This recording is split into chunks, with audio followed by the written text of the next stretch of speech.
Hello everyone, welcome to Hindi voice. तीसरी टोली मिर्ज़ा खुर्शीद और मिस्टर तनखा की थी। मिर्ज़ा खुर्शीद के लिए भूत और भविष्य सादे कागज़ की भांति था।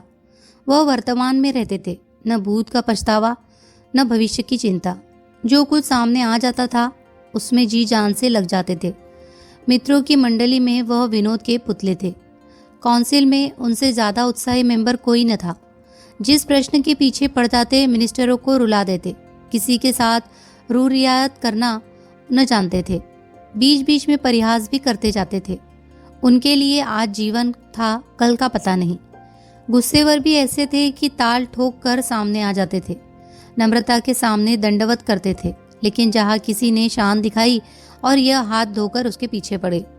न अपना लेना याद रखते थे न दूसरों का देना। शौक था शायरी का और शराब का। औरत केवल मनोरंजन की वस्तु थी। बहुत दिन हुए हृदय का दिवाला निकाल चुके थे। मिस्टर तनखा दाव पेच के आदमी थे। सौदा पटाने में, मामला सुलझाने में, अडंगा लगाने में, बालू से तेल निकालने में, गला दबाने में, धूम झाड़ कर निकल जाने में बड़े सिद्धहस्त। कहिए रेत में नाव चला दे, पत्थर पर धूप उगा दे। तालुकेदारों को महाजनों से कर्ज दिलाना, नई कंपनियां खोलना, चुनाव के अवसर पर उम्मीदवार खड़े करना, यही उनका व्यवसाय था। खासकर चुनाव के समय उनकी तकदीर चमकती थी। किसी पोड़े उम्मीदवार को खड़ा करते, दिलोजान से उसका काम करते और 10-20 हजार बना लेते। जब कांग्रेस का जोर था तो कांग्रेस के उम्मीदवारों के सहायक थे। जब सांप्रदायिक दल का जोर हुआ तो हिंदू सभा की ओर से काम करने लगे। मगर इस उलटफेर के समर्थन के लिए उनके पास ऐसी दलीलें थी कि कोई उंगली न दिखा सकता था। शहर के सभी रईस, सभी हुक्काम, सभी अमीरों से उनका याराना था। दिल में चाहे लोग उनकी नीति पसंद न करे, पर वह स्वभाव के इतने नर्म थे कि कोई मुंह पर कुछ न कह सकता था। मिर्जा खुर्शीद ने रुमाल से माथे का पसीना पोंछकर कहा, आज तो शिकार खेलने के लायक दिन नहीं है। आज तो कोई मुशायरा होना चाहिए था। वकील ने समर्थन किया, जी हाँ, वही बाग में बड़ी बहार रहेगी।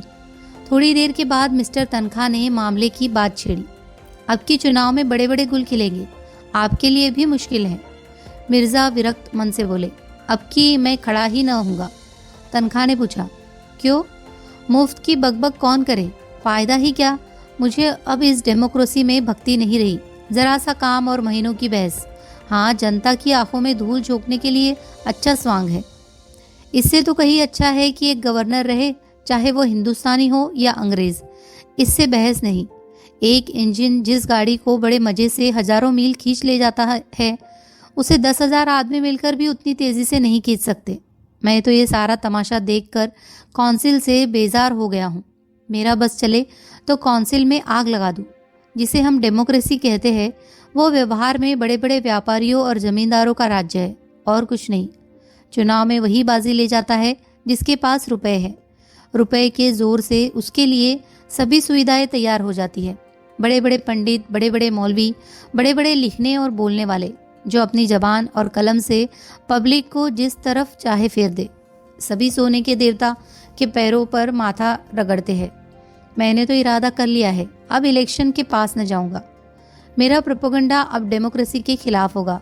मिर्जा साहब ने कुरान की आयतों से सिद्ध किया कि पुराने जमाने के बादशाहों के आदर्श कितने ऊंचे थे। आज तो हम उसकी तरफ ताक भी नहीं सकते। हमारी आंखों में चकाचौंध आ जाएगी। बादशाह को खजाने की एक कौड़ी भी निजी खर्च में लाने का अधिकार न था। वह किताबें नकल करके, कपड़े सीकर, लड़कों को पढ़ाकर अपना गुजर करता था। मिर्जा ने आदर्श महीपों की एक लंबी सूची गिना दी। कहा तो वह प्रजा को पालने वाला बादशाह, और कहा आजकल के मंत्री और मिनिस्टर 5, 6, 7, 8 हजार माहवार मिलना चाहिए। यह लूट है या डेमोक्रेसी? हिरनों का एक झुंड चरता हुआ नजर आया। मिर्जा के मुख पर शिकार का जोश चमक उठा। बंदूक संभाली और निशाना मारा। एक काला सा हिरन गिर पड़ा, वह मरा। इस उन्मत्त ध्वनि के साथ मिर्जा भी बेतहाशा दौड़े, बिल्कुल बच्चों की तरह उछलते कूदते, तालियां बजाते। समी भी एक वृक्ष पर एक आदमी लकड़ियां काट रहा था। वह भी चटपट वृक्ष से उतरकर मिर्जा जी के साथ दौड़ा। हिरन की गर्दन में गोली लगी थी। उसके पैरों में कंपन हो रहा था और आंखें पथरा गई थी। लकड़हारे ने हिरन को करुण नेत्रों से देखकर कहा, अच्छा पट्टा था, मन भर से कम न होगा। हुक्म हो तो मैं उठाकर पहुंचा दूं। मिर्जा कुछ बोले नहीं। हिरन की टैगी हुई दीन वेदना से भरी आंखें देख रहे थे। अभी 1 मिनट पहले इसमें जीवन था। जरा सा पत्ता भी खड़कता तो कान खड़े करके चौकड़ियां भरता हुआ निकल भागता। अपने मित्रों और बाल बच्चों के साथ ईश्वर की उगाई हुई घास खा रहा था, मगर अब निस्पंद पड़ा है। उसकी खाल उधेड़ लो, उसकी बोटियां कर डालो, उसका कीमा बना डालो, उसे खबर न होगी। उसके क्रीड़ामय जीवन में जो आकर्षण था, जो आनंद था, वह क्या इस निर्जीव शव में है? कितनी सुंदर गठन थी, कितनी प्यारी आंखें, कितनी मनोहर छवि। उसकी छलांगे हृदय में आनंद की तरंगे पैदा कर देती थी। उसकी चौकड़ियों के साथ हमारा मन भी चौकड़ियां भरने लगता था। उसकी स्फूर्ति जीवन सा बिखेरती चलती थी, जैसे फूल सुगंध बिखेरता है। लेकिन अब उसे देखकर ग्लानि होती है। लकड़हारे ने पूछा, कहाँ पहुंचाना होगा मालिक? मुझे भी 2-4 पैसे दे देना। मिर्जा जी जैसे ध्यान से चौंके, बोले, अच्छा उठा ले, कहाँ चलेगा? जहाँ हुक्म हो मालिक। नहीं, जहाँ तेरी इच्छा हो वहाँ ले जा, मैं तुझे देता हूँ। लकड़हारे ने मिर्जा की ओर कौतूहल से देखा। कानों पर विश्वास न आया। अरे नहीं मालिक, हुजूर ने शिकार किया है तो हम कैसे खा ले? नहीं नहीं, मैं खुशी से कहता हूँ, तुम इसे ले जाओ। तुम्हारा घर यहाँ से कितनी दूर है? कोई आधा कोस होगा मालिक। तो मैं भी तुम्हारे साथ चलूँगा, देखूंगा तुम्हारे बाल बच्चे कैसे खुश होते हैं। ऐसे तो मैं न ले जाऊंगा सरकार, आप इतनी दूर से आए, इस कड़ी धूप में शिकार किया, मैं कैसे उठा ले जाऊं? उठा उठा, देर न कर, मुझे मालूम हो गया तू भला आदमी है। लकड़हारे ने डरते डरते और रह रहकर मिर्जा जी के मुख की ओर सशक्त नेत्रों से देखते हुए कि कहीं बिगड़ न जाए, हिरन को उठाया। सहसा उसने हिरन को छोड़ दिया और खड़ा होकर बोला, मैं समझ गया मालिक, हुजूर ने इसकी हलाली नहीं की। मिर्जा जी ने हंसकर कहा, बस बस, तूने खूब समझा, अब उठा ले और घर चल। मिर्जा जी धर्म के इतने पाबंद न थे।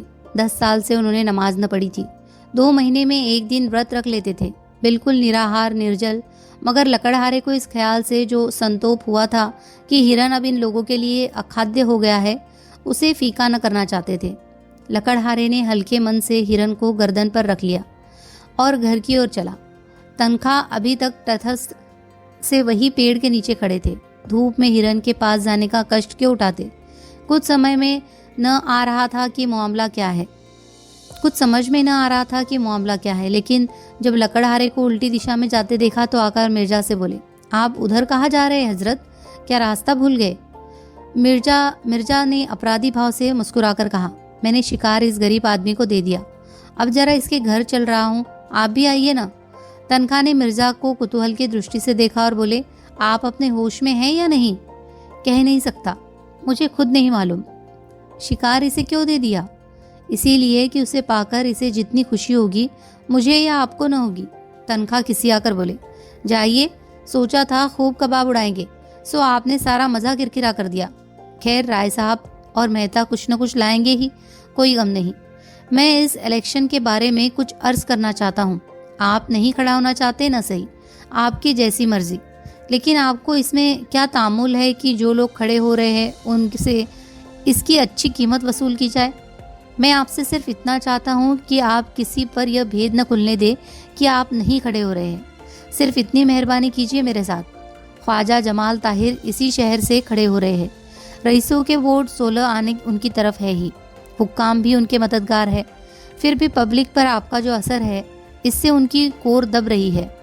अब चाहे तो आपको उनसे 10-20 हज़ार रुपये महज ये जाहिर कर देने के लिए मिल सकते हैं कि आप उनकी खातिर बैठ जाते हैं। नहीं, मुझे अर्ज कर लेने दीजिए। इस मामले में आपको कुछ नहीं करना है, आप बेफिक्र बैठे रहिए। मैं आपकी तरफ से एक मैनिफेस्टो निकाल दूंगा और उसी शाम को आप मुझसे 10,000 नकद वसूल कर लीजिए। मिर्ज़ा साहब ने उनकी ओर हिकारत से देखकर कहा, मैं ऐसे रुपए पर और आप पर लानत भेजता हूँ। मिस्टर तनखा ने ज़रा भी बुरा नहीं माना, माथे पर बल तक न आने दिया। मुझ पर आप जितनी लानत चाहे भेजे, मगर रुपए पर लानत भेजकर आप अपना ही नुकसान कर रहे हैं। मैं ऐसी रकम को हराम समझता हूँ। आप शरीयत के इतने पाबंद तो नहीं हैं। लूट की कमाई को हराम समझने के लिए शराब का पाबंद होने की ज़रूरत नहीं है। तो इस मामले में क्या आप अपना फैसला तब्दील नहीं कर सकते? जी नहीं। अच्छी बात है, इसे जाने दीजिए। किसी बीमा कंपनी के डायरेक्टर बनने में तो आपको कोई एतराज़ नहीं है। आपको कंपनी का एक हिस्सा भी न खरीदना पड़ेगा, आप सिर्फ अपना नाम दे दीजिएगा। जी नहीं, मुझे ये भी मंजूर नहीं है। मैं कई कंपनियों का डायरेक्टर, कई का मैनेजिंग एजेंट, कई का चेयरमैन था। दौलत मेरे पाँव चूमती थी। मैं जानता हूँ दौलत से आराम और तकल्लुफ़ के कितने सामान जमा किए जा सकते हैं, मगर ये भी जानता हूँ कि दौलत इंसान को कितना खुदगर्ज बना देती है, कितना ऐश पसंद, कितना मक्कार, कितना बेगैरत। वकील साहब को फिर कोई प्रस्ताव करने का साहस न हुआ। मिर्जा जी की बुद्धि और प्रभाव में उनका जो विश्वास था वो बहुत कम हो गया। उनके लिए धन ही सब कुछ था और ऐसे आदमी से जो लक्ष्मी को ठोकर मारता हो उनका कोई मेल न हो सकता था। लकड़हारा हिरन को कंधे पर रखे लपका चला जा रहा था। मिर्जा ने भी कदम बढ़ाया, पर स्तूल का तनख्वाह पीछे रह गए। उन्होंने पुकारा, जरा सुनिए मिर्जा जी, आप तो भागे जा रहे हैं। मिर्जा जी ने बिना रुके हुए जवाब दिया, वह गरीब बोझ लिए इतनी तेजी से चला जा रहा है, हम क्या अपना बदन लेकर भी उसके बराबर नहीं चल सकते। लकड़हारे ने हिरन को एक ठूठ पर उतार कर रख दिया था और दम लेने लगा था। मिर्जा साहब ने आकर पूछा, थक गए क्यों? लकड़हारे ने सकुचाते हुए कहा, बहुत भारी है सरकार। तो लाओ कुछ दूर मैं ले चलूं। लकड़हारा हंसा। मिर्जा ढील डौल में उससे कहीं ऊंचे और मोटे ताजे थे, फिर भी वह दुबला पतला आदमी उनकी इस बात पर हंसा। मिर्जा जी पर जैसे चाबुक पड़ गया। तुम हंसे क्यों? क्या तुम समझते हो मैं इसे नहीं उठा सकता? लकड़हारे ने मानो क्षमा मांगी। सरकार, आप लोग बड़े आदमी हैं, बोझ उठाना तो हम जैसे मजदूरों ही का काम है। मैं तुम्हारा दुगुना जो हूँ, इससे क्या होता है मालिक? मिर्जा जी का पुरुषत्व अपना और अपमान न रह सका। उन्होंने बढ़कर हिरन को गर्दन पर उठा लिया और चले, मगर मुश्किल से 50 कदम चले होंगे कि गर्दन फटने लगी, पाँव थरथराने लगे और आंखों में तितलियां उड़ने लगी। कलेजा मजबूत किया और एक 20 कदम और चले। कमबख्त कहाँ रह गया, जैसे इस लाश में सीसा भर दिया गया हो। जरा मिस्टर तनखा की गर्दन पर रख दूं तो मजा आए। मशक की तरह जो फूले चलते हैं, जरा उसका मजा भी देखे, लेकिन बोझा उतारे कैसे? दोनों अपने दिल में कहेंगे, बड़ी जवामर्दी दिखाने चले थे। 50 कदम में ची बोल गए। लकड़हारे ने चुटकी ली। कहो मालिक, कैसे रंग ढंग है? बहुत हल्का है ना? मिर्जा जी को बोझ कुछ हल्का मालूम होने लगा। बोले, उतनी दूर तो ले ही जाऊंगा जितनी दूर तुम लाए हो। कई दिन गर्दन दुखेगी मालिक। तुम क्या समझते हो मैं यूं ही फुला हुआ हूँ? नहीं मालिक, अब तो ऐसा नहीं समझता। आप हैरान न हो, वह चट्टान है, उस पर उतार दीजिए। मैं अभी इसे इतनी ही दूर और ले जा सकता हूँ, मगर ये अच्छा तो नहीं लगता कि मैं ठाला चलूँ और आप लदे रहे। मिर्जा साहब ने चट्टान पर हिरन को उतार कर रख दिया। वकील साहब भी आ पहुंचे। मिर्जा ने दाना फेंका। अब आपको भी कुछ दूर ले चलना पड़ेगा जनाब। वकील साहब की नज़रों में अब मिर्जा जी का कोई महत्व न था। बोले, माफ़ कीजिए, मुझे अपनी पहलवानी का दावा नहीं है। बहुत भारी नहीं है सच। अजी रहने भी दीजिए। आप अगर इसे 100 कदम ले चले तो मैं वादा करता हूँ आप मेरे सामने जो तजवीज़ रखेंगे उसे मंजूर कर लूँगा। मैं इन चकमों में नहीं आता। मैं चकमा नहीं दे रहा हूँ, वल्लाह आप जिस हल्के से कहेंगे खड़ा हो जाऊँगा। जब हुक्म देंगे बैठ जाऊँगा। जिस कंपनी का डायरेक्टर, मेंबर, मुनीम, कन्वेसर, जो कुछ कहिएगा बन जाऊँगा। बस 100 कदम ले चलिए। मेरी तो ऐसे ही दोस्तों से निभती है जो मौका पड़ने पर सब कुछ कर सकते हो। तनख्वाह का मन चुलबुला उठा। मिर्जा अपने कॉल के पक्के है, इसमें कोई संदेह न था। हिरन ऐसा क्या बहुत भारी होगा? आखिर मिर्जा इतनी दूर ले ही जाएंगे। बहुत ज़्यादा थके तो नहीं जान पड़ते। अगर इनकार करते हैं तो सुनहरा अवसर हाथ से जाता है। आखिर ऐसा क्या कोई पहाड़ है? बहुत होगा 4-5 पसेरी होगा। 2-4 दिन गर्दन ही तो दुखेगी। जेब में रुपए हो तो थोड़ी सी बीमारी सुख की वस्तु है। 100 कदम की रही। हाँ, 100 कदम। मैं गिनता चलूँगा। देखिए, निकल न जाइएगा। निकल जाने वाले पर लानत भेजता हूँ। तनख्वाह ने जूते का फीता फिर से बांधा, कोट उतार कर लकड़हारे को दिया, पतलून ऊपर चढ़ाया, रुमाल से मुंह पोंछा और इस तरह हिरन को देखा मानो ओखली में सिर देने जा रहे हो। फिर हिरन को उठाकर गर्दन पर रखने की चेष्टा की। 2-3 बार जोर लगाने पर लाश गर्दन पर तो आ गई, पर गर्दन न उठ सकी। कमर झुक गई। हाफ उठे और लाश को जमीन पर पटकने वाले थे कि मिर्जा ने उन्हें सहारा देकर आगे बढ़ाया। तनख्वाह ने एक डग इस तरह उठाया जैसे दलदल में पाँव रख रहे हो। मिर्जा ने बढ़ावा दिया। शाबाश मेरे शेर, वाह वाह। तनख्वाह ने एक डग और रखा। मालूम हुआ गर्दन टूटी जाती है। मार लिया मैदान, जीते रहो पट्टे। तनख्वाह 2 डग और बढ़े, आंखें निकल पड़ती थी। बस एक बार और जोर मारो दोस्त। 100 कदम की शर्त गलत, 50 कदम की ही रही। वकील साहब का बुरा हाल था। वह बेजान हिरन शेर की तरह उनको दबोचे हुए था। उनका हृदय रक्त चूस रहा था। सारी शक्तियां जवाब दे चुकी थी। केवल लोभ किसी लोहे की धरण की तरह छत को संभाले हुआ था। 1 से 25,000 तक की गोटी थी, मगर अंत में वह शहतीर भी जवाब दे गई। लोभी की कमर भी टूट गई। आंखों के सामने अंधेरा छा गया। सिर में चक्कर आया और वह शिकार गर्दन पर लिए पथरीली जमीन पर गिर पड़े। मिर्जा ने तुरंत उन्हें उठाया और अपने रुमाल से हवा करते हुए उनकी पीठ ठोकी। जोर तो यार तुमने खूब मारा, लेकिन तकदीर के खोटे हो। तनख्वाह ने हांफते हुए लंबी सांस खींचकर कहा, आपने तो आज मेरी जान ही ले ली थी। 2 मन से कम न होगा ससुर। मिर्जा ने हंसते हुए कहा, लेकिन भाईजान मैं भी तो इतनी दूर उठाकर लाया ही था। वकील साहब ने खुशामद करनी शुरू की। मुझे तो आपकी फरमाइश पूरी करनी थी, आपको तमाशा देखना था। वह आपने देख लिया। अब आपको अपना वादा पूरा करना होगा। आपने मुआहदा कब पूरा किया? कोशिश तो जान तोड़कर की, इसकी सनद नहीं। लकड़हारे ने फिर हिरन उठा लिया था और भागा चला जा रहा था। वो दिखा देना चाहता था कि तुम लोगों के ने काक कूक कर 10 कदम इसे उठा लिया तो यह न समझो कि पास हो गए। इस मैदान में मैं दुर्बल होने पर भी तुमसे आगे रहूंगा। हाँ, कागज तुम चाहे जितना काला करो और झूठे मुकदमे चाहे जितने बनाओ। एक नाला मिला जिसमें बहुत थोड़ा पानी था। नाले के उस पार टीले पर एक छोटा सा 5-6 घरों का पुरवा था और कई लड़के इमली के पेड़ के नीचे खेल रहे थे। लकड़हारे को देखते ही सबों ने दौड़कर उसका स्वागत किया और लगे पूछने, किसने मारा बापू? कैसे मारा? कहाँ मारा? कैसे गोली लगी? कहाँ लगी? इसी को क्यों लगी और हिरनों को क्यों न लगी? लकड़हारा हूँ हाँ करता इमली के नीचे पहुंचा और हिरन को उतारकर पास की झोपड़ी से दोनों महानुभावों के लिए खाट लेने दौड़ा। उसके चारों लड़कों और लड़कियों ने शिकार को अपने चार्ज में ले लिया और अन्य लड़कों को भगाने की चेष्टा करने लगे। सबसे छोटे बालक ने कहा, ये हमारा है। उसकी बड़ी बहन ने, जो 14-15 साल की थी, मेहमानों की ओर देखकर छोटे भाई को डांटा। चुप, नहीं सिपाही पकड़ ले जाएगा। मिर्जा ने लड़के को छेड़ा, तुम्हारा नहीं हमारा है। बालक ने हिरन पर बैठकर अपना कब्जा सिद्ध कर दिया और बोला, बापू तो लाए हैं। बहन ने सिखाया, कह दे भैया तुम्हारा है। इन बच्चों की माँ बकरी के लिए पत्तियां तोड़ रही थी।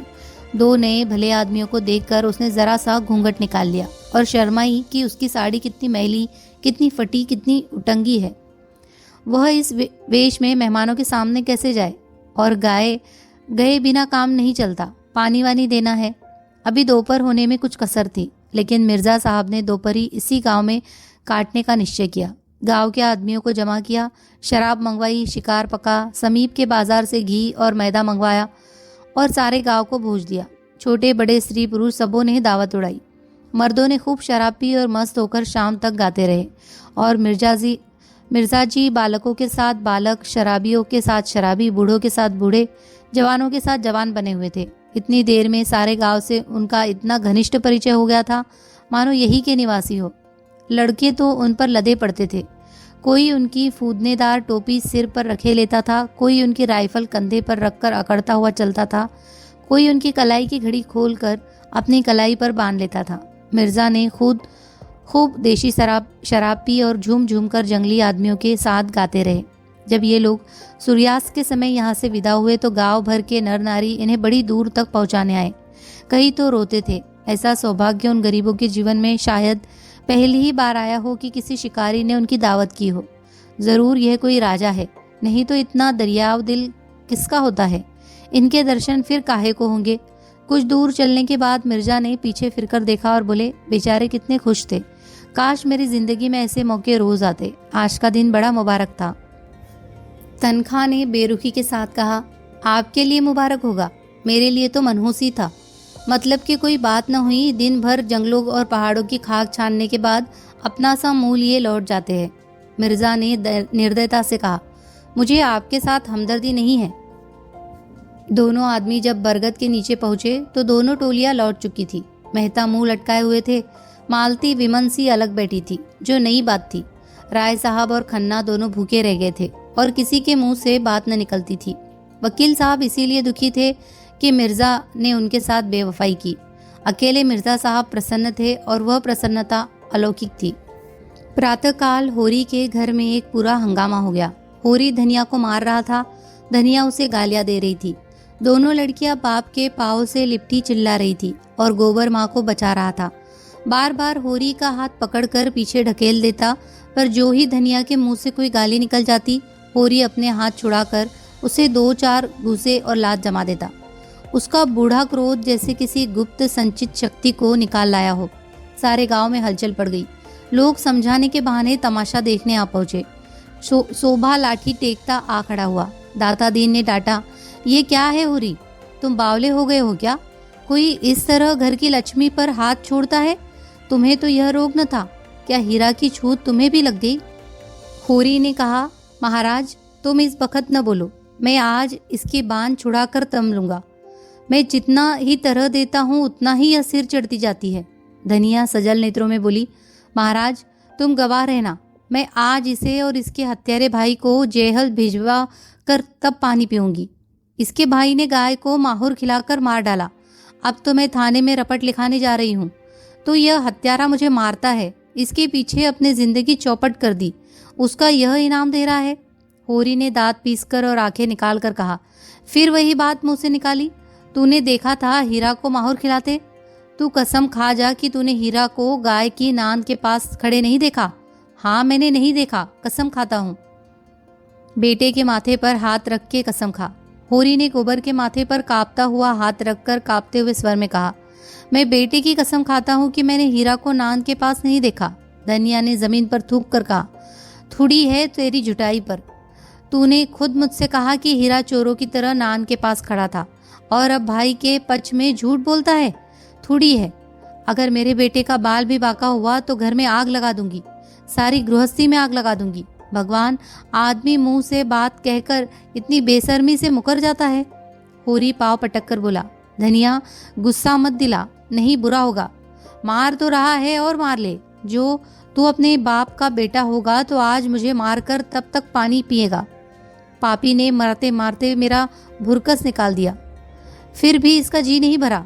मुझे मारकर समझता है मैं बड़ा वीर हूँ, भाइयों के सामने भीगी बिल्ली बन जाता है। पापी कहीं का हत्यारा। फिर वह बैन कर कर रोने लगी। इस घर में आकर उसने क्या नहीं झेला, किस तरह पेट तन नहीं काटा, किस तरह एक एक लत्ते को तरसी, किस तरह एक एक पैसा प्राणों की तरह सचा, किस तरह घर भर को खिलाकर आप पानी पीकर सोई रही। और आज उन सारे बलिदानों का यह पुरस्कार। भगवान बैठे यह अन्याय देख रहे हैं, उसकी रक्षा को नहीं दौड़ते। गज की और द्रौपदी की रक्षा करने बैकुंठ से दौड़े थे, आज क्यों नींद में सोए हुए हैं। जनमत धीरे धीरे धनिया की ओर आने लगा। इसमें अब किसी को संदेह नहीं रहा कि हीरा ने ही गाय को जहर दिया। होरी ने बिल्कुल झूठी कसम खाई है, इसका भी लोगों को विश्वास हो गया। गोबर को भी बाप की इस झूठी कसम और उसके फलस्वरूप आने वाली विपत्ति की शंका ने होरी के विरुद्ध कर दिया। उस पर जो दाता दीन ने डांट बताई तो होरी परास्त हो गया, चुपके से बाहर चला गया। सत्य ने विजय पाई। दाता दीन ने शोभा से पूछा, तुम कुछ जानते हो शोभा, क्या बात हुई? शोभा जमीन पर लेटा हुआ बोला, मैं तो महाराज 8 दिन से बाहर ही नहीं निकला। होरी दादा कभी कभी जाकर कुछ दे आते हैं, उसी से काम चलता है। रात भी वह मेरे पास गए थे, किसने क्या किया मैं कुछ नहीं जानता। हाँ, कल सांझ को हीरा मेरे घर खुरपी मांगने गया था, कहता था एक जड़ी खोदना है। फिर तब से मेरी उससे भेंट नहीं हुई। धनिया इतनी शय पाकर बोली, पंडित दादा वह उसी का काम है। शोभा के घर से खुरपी मांग कर लाया और कोई जड़ी खोद कर गाय को निकाल खिला दी। उस रात को जो झगड़ा हुआ था उसी दिन से वह खार खाए बैठा था। दाता दीन बोले, यह बात साबित हो गई तो उसे हत्या लगेगी। पुलिस कुछ करे या न करे, धर्म तो बिना दंड दिए न रहेगा। चली तो जा रुपया, हीरा को बुला ला, कहना पंडित दादा बुला रहे हैं। अगर उसने हत्या नहीं की है तो गंगा जली उठा ले और चौरे पर चढ़कर कसम खाए। धनिया बोली, महाराज उसके कसम का भरोसा नहीं, चटपट खा लेगा। जब इसने झूठी कसम खा ली जो बड़ा धर्मात्मा बनता है तो हीरा का क्या विश्वास। अब गोबर बोला, खा ले झूठी कसम, वंश का अंत हो जाए। बूढ़े जीते रहे, जवान जीकर क्या करेंगे। रूपा एक क्षण में आकर बोली, काका घर में नहीं है पंडित दादा, काकी कहती है कहीं चले गए हैं। दाता दीन ने लंबी दाढ़ी फटकार कर कहा, तूने पूछा नहीं कहाँ चले गए हैं? घर में छिपा बैठा न हो, देख तो सोना, भीतर तो नहीं बैठा। धनिया ने टोका, उसे मत भेजो दादा, हीरा के सिर हत्या सवार है, न जाने क्या कर बैठे। दाता दीन ने खुद लकड़ी संभाली और खबर लाए कि हीरा सचमुच कहीं चला गया है। पुनिया कहती है लुटिया डोर और डंडा सब लेकर गए हैं। पुनिया ने पूछा भी, कहाँ जाते हो, पर बताया नहीं। उसने 5 रुपए आले में रखे थे, रुपए वहां नहीं है, शायद रुपए भी लेता गया। धनिया शीतल हृदय से बोली, मुंह में कालिक लगाकर कहीं भागा होगा। शोभा बोला, भाग के कहा जाएगा, गंगा नहाने न चला गया हो। धनिया ने शंका की, गंगा जाता तो रुपए क्यों ले जाता, और आजकल कोई परब भी तो नहीं है। इस शंका का कोई समाधान न मिला। धारणा दृढ़ हो गई। आज होरी के घर भोजन नहीं पका, न किसी ने बैलों को सानी पानी दिया। सारे गांव में सनसनी फैली हुई थी। 2-2, 4-4 आदमी जगह जगह जमा होकर इसी विषय की आलोचना कर रहे थे। हीरा अवश्य कहीं भाग गया, देखा होगा कि भेद खुल गया, अब जेहल जाना पड़ेगा, हत्या अलग लगेगी, बस कहीं भाग गया। पुनिया अलग रो रही थी, कुछ कहा न सुना, न जाने कहाँ चल दिए। जो कुछ कसर रह गई थी वह संध्या समय हल्के के थानेदार ने आकर पूरी कर दी। गांव के चौकीदार ने इस घटना की रपट की जैसा उसका कर्तव्य था, और थानेदार साहब भला अपने कर्तव्य से कब चूकने वाले थे। अब गांव वालों को भी उनकी सेवा सत्कार करके अपने कर्तव्य का पालन करना चाहिए। दाता दीन, जिंगूरी सिंह, नोखेराम और उनके चारों प्यादे, मंगरू शाह और लाला पटेश्वरी सभी आ पहुंचे और दरोगा जी के सामने हाथ बांधकर खड़े हो गए। होरी की तलबी हुई। जीवन में ये पहला अवसर था कि वह दरोगा के सामने आया। ऐसा डर रहा था जैसे फांसी हो जाएगी। धनिया को पीटते समय उसका एक एक अंग कटक रहा था। दरोगा के सामने कछुए की भांति भीतर सिमटा जाता था। दरोगा ने उसे आलोचक नेत्रों से देखा और उसके हृदय तक पहुंच गए।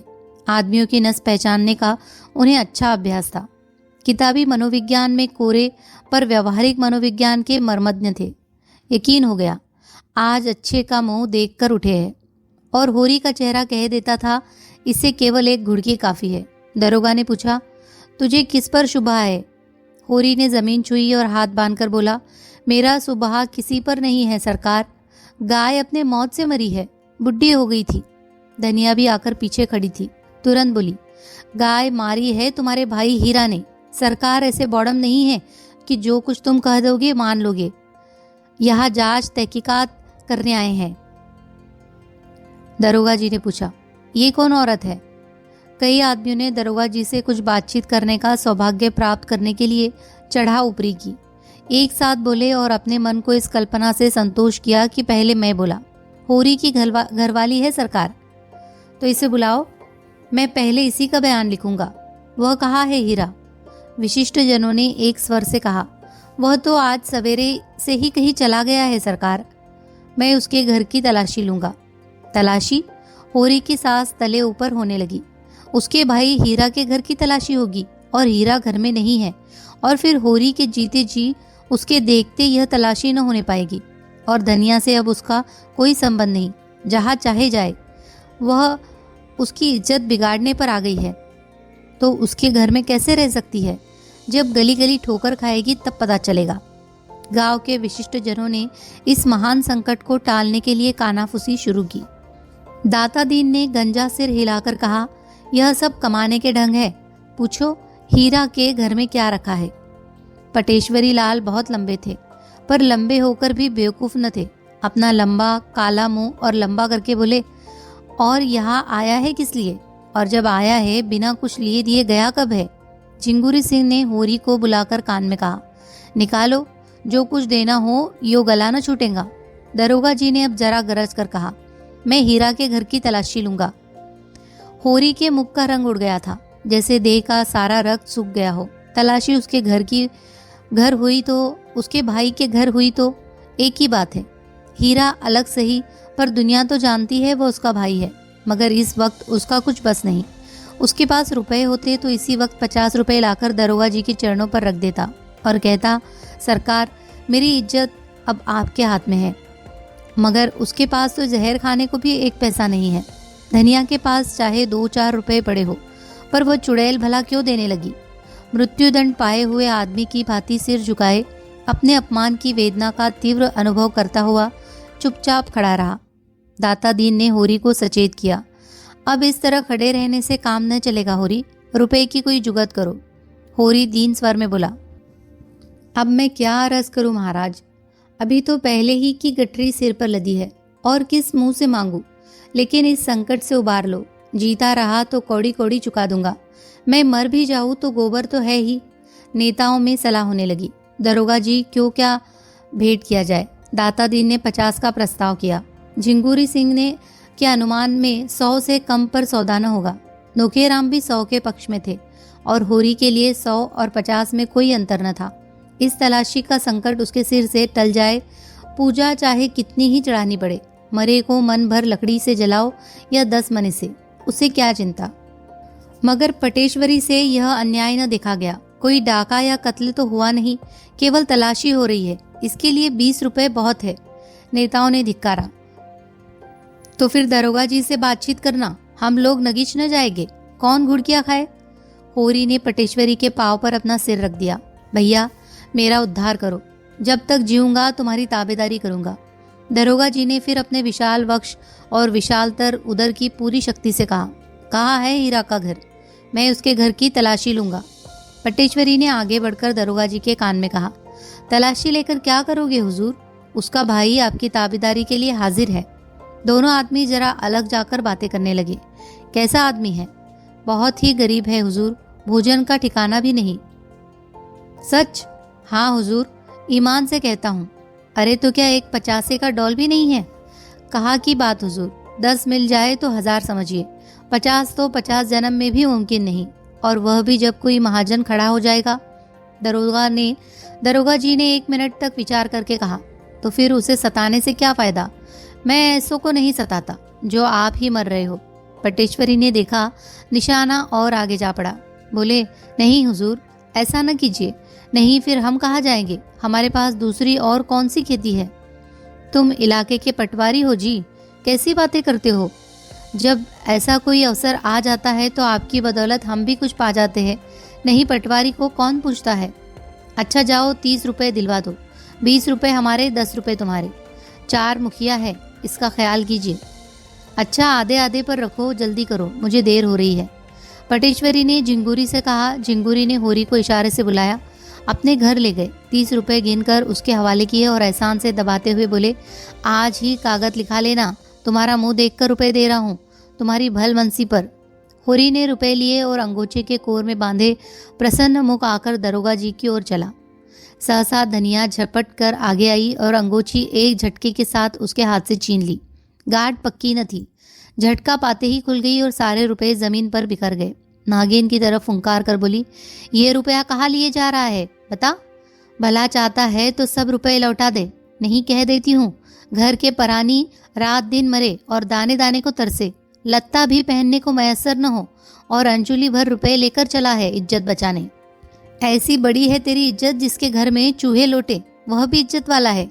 दरोगा तलाशी ही तो लेगा, ले ले जहाँ चाहे तलाशी।